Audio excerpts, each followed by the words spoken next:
General Dwight D. Eisenhower and his deputy commanders chart the liberation of a lost continent, plan when and where the mighty armies of the United Nations will strike. Today, northern France is that battleground. Into the building of their defense system, the so-called West Wall, the Nazis poured the slave labor of conquered nations. Pictures made by the Germans themselves to impress their satellites with the strength and invincibility of their fortifications.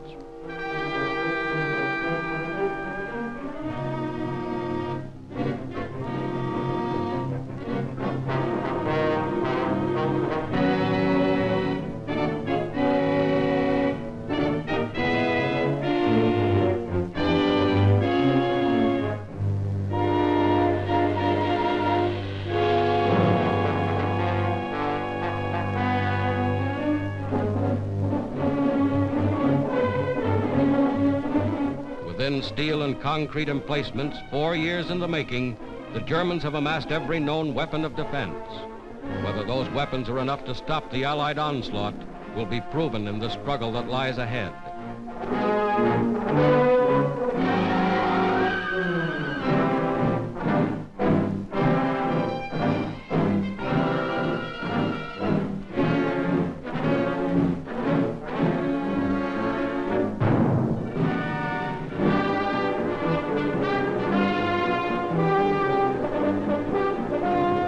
Here is the other side of the channel, Britain, an armed camp bristling with tanks and trucks and guns from the United States and Canada.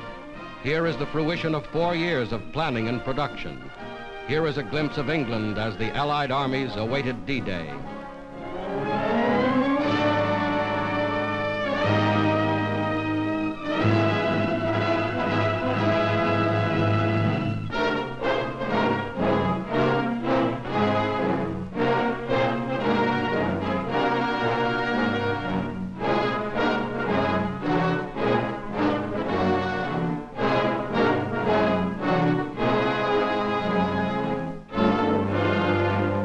Locomotives built to run on continental railways, freight cars and tank cars to replace rolling stock destroyed by the Germans. All this and more is included in the gigantic preparation for invasion. Here is something of the gigantic naval armada assembled to transport the Allied armies across the English Channel.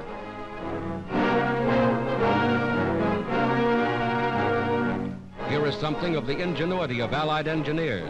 Assault boats and invasion barges launched directly from the decks of the ships that brought them to England.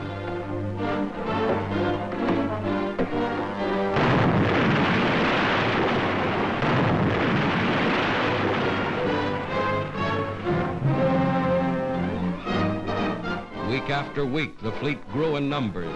Steel ships of every description, ships expressly designed and constructed for the mission upon which soon they were to embark.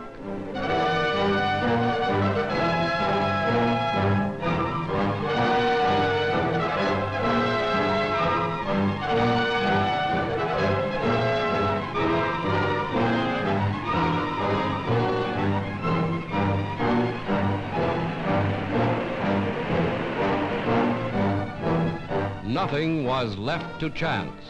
Every loading operation was rehearsed and timed in advance. Every soldier knew his station.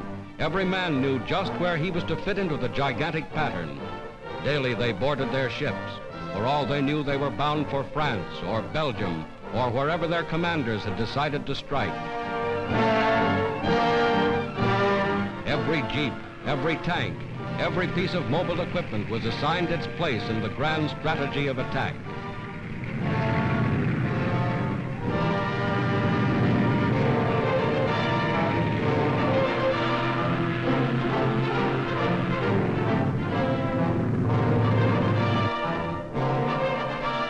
Then on the 5th day of June 1944, just as you see them here, a fleet of more than 4,000 ships put out from England.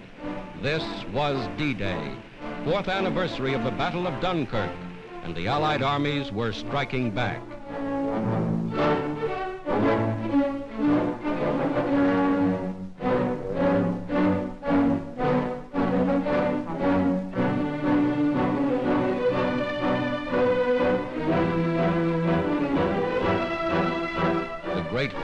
was underway.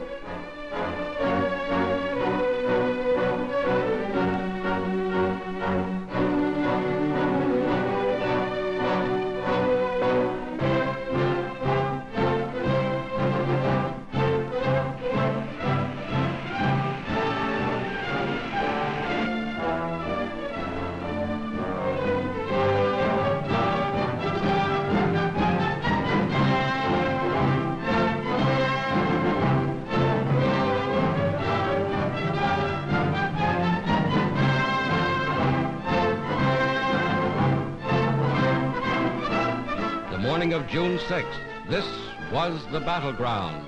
Fierce fighting around Caen. Vast squadrons of bombers and transports led the way. More than 11,000 planes spearheading the attack. Paratroopers landed in Normandy behind the coastal defenses. Landings made with timing and precision, perfected only through scores of rehearsals like this.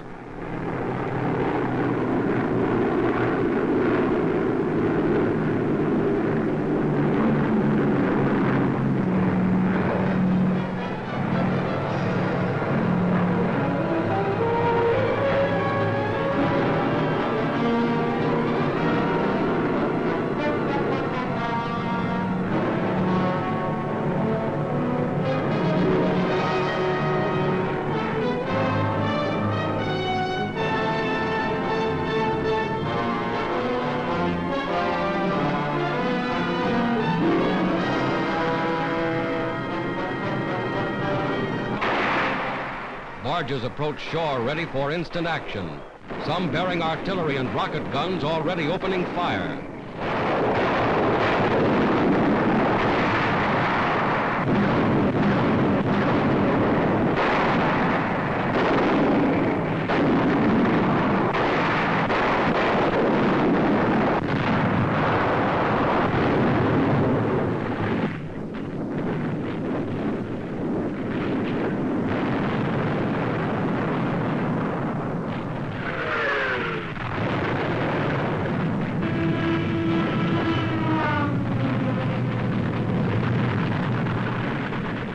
Today, just as in these scenes, the armies of the United Nations have made their first landings on the soil of Western Europe. Another of the great decisive battles of world history has been joined. This is the day for which free people long have waited. This is D-Day.